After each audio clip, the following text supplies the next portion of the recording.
Magapadayon subong ang pagpanagtag sang Iloilo City Government sang gatong sa masobra 500 ka mga unit sang public utility jeepneys. Ini ang second batch sang kwalipikado nga mga benepisyaryo matapos nakabaton na ang unang batch kahapon nga adlaw. Sa interview sa Bombo Radio kay Joy Fantilaga Gorzal, ang spokesperson ni Iloilo City Mayor Isa Treñas, yagin payag nga nagabalor sang 1,500 pesos ang gatong nga ginahatag sa public utility jeepney operators kag drivers bilang bulig sa tunga sang nagapanglaka at nga presyo sang gatong.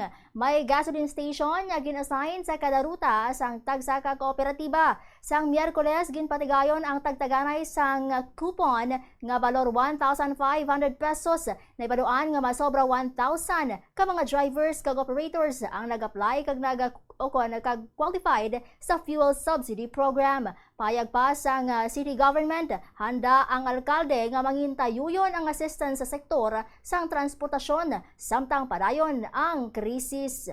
May second batch pa kita April 12 ginto nga ini naton sa duha ka mga batches para nga hindi gid maapektuhan man ang biyahe sang aton nga mga PUJ. So masobra ini sila 1,000 ang nag-apply kag na-qualify para sa aton sining fuel subsidy program sang Iloilo City Government. Bali ang 1,500 worth sang petroleum products nga subsidy iya ini sang Iloilo City Government nga budget no nga ginhatag sa ila nga assistance bilang bulig man naton support sa aton sini nga mga drivers.